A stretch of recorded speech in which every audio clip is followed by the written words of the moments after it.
So I'm going to throw it to you straight away. Was Eddie Jones toxic in your mind or in your opinion?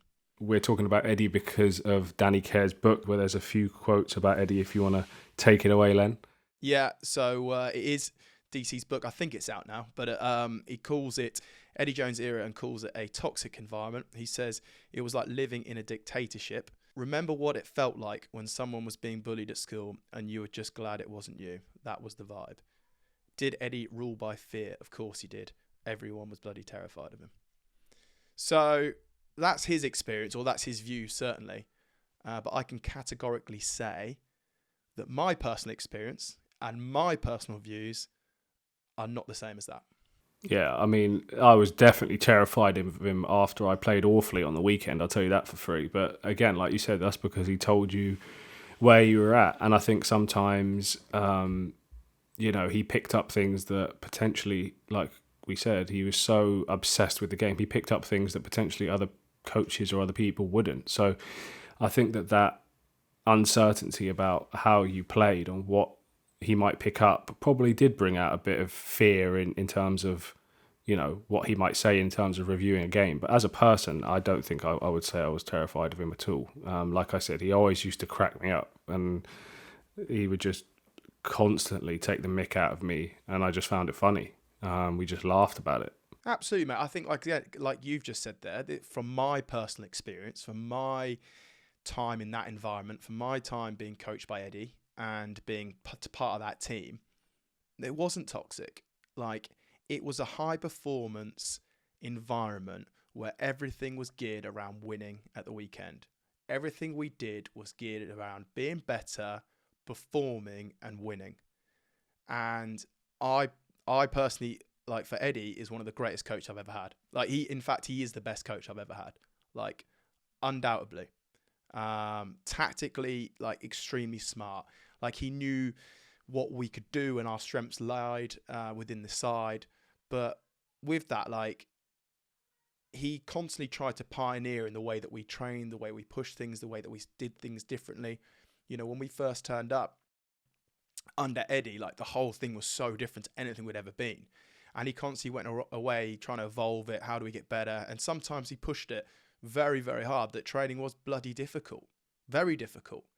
But all of it was part of, like, I suppose, the building blocks in his way of trying to get to where he wanted to get to, which was about trying to win the World Cup in 2019, and then obviously went before 2023. But for me, like, I never found it toxic. I didn't. I found it a high performance, a environment that was there to challenge, to go and win, to go and perform. And we had some real success under him. Like, 16 to 19, we had a very, very successful side. And I'm really proud that I was part of that team.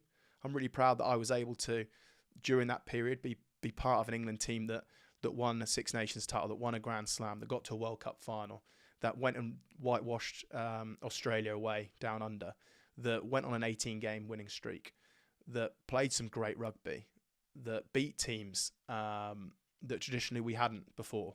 So, yeah, I never found it that way. I always will be grateful for Eddie because, like I say, I've really enjoyed my time playing under him. I absolutely enjoyed it. No, I think I always start any questions on Eddie with me basically suggesting that I am slightly biased. And I don't think that there's any embarrassment in that. I think that Eddie was always good to me, and I think you can always only relate to your own experiences with someone like that, someone who's probably polarized opinions. So from my perspective, mate, I think he was brilliant to me, and I think that he really did get the best out of some people.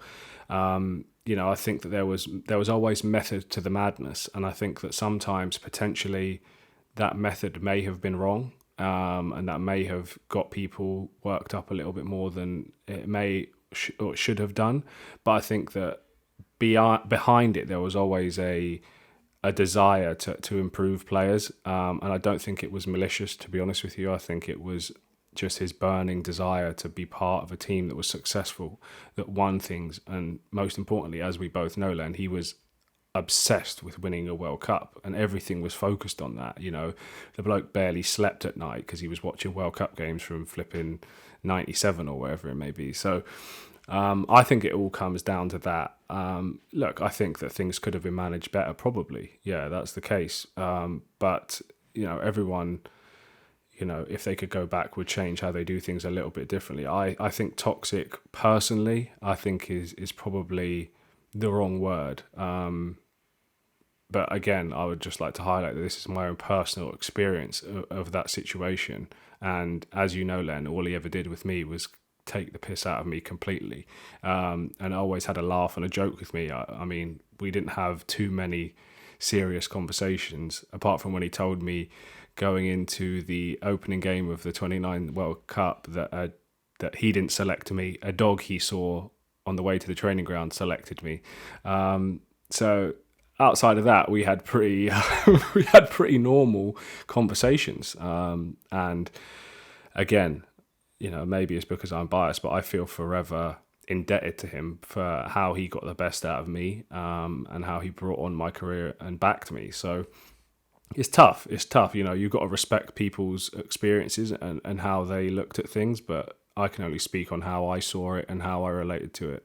There was also another quote. Eddie had got a group of 6 or 7 untouchables, Youngsy being me, Owen Farrell, George Ford, Dan Cole, Maritoji, Billy Vunipola and his brother Mako, but the rest of us were expendable, which meant we lived by different rules. I'm glad I got a platform to speak about that, because I would say that I never felt untouchable within that environment.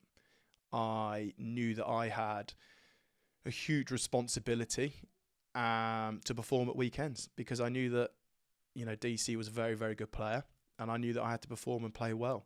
So I never once in that environment did I feel that I got treated any differently to anyone else. I never felt that I was untouchable at all.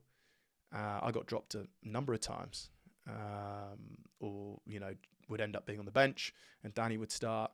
So look, again, this is my perception of the situation, but, you know, maybe from the outside he maybe thought that, but from my point of view, I never for 1 second felt like I was untouchable. You know, Georgie Ford, plenty of times where he would start 10 and Owen would go 12, but then there'd been plenty of weeks where Owen would start 10 and George would go on the bench. Coley, of course, wasn't involved for literally the whole of 2018. That's when Carl Sinclair sort of really made the tight edge shirt his own. He came back for 2019, where he was on the bench behind Sink. So, again, I think he would probably vouch that he didn't feel untouchable. I can't speak for the other guys. But yeah, it's just interesting, isn't it? I suppose the thing it kind of makes me realise is no matter what environment you're in, no matter what team you play for, the environment and the perception is through the eyes of the individual.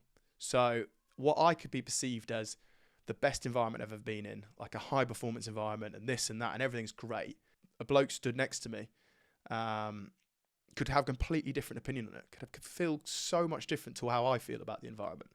And there's kind of interest, isn't it? Because you still think, if that's how he felt, and then this is how I felt about it, but we were still able to have a huge success during that period, is pretty interesting, really.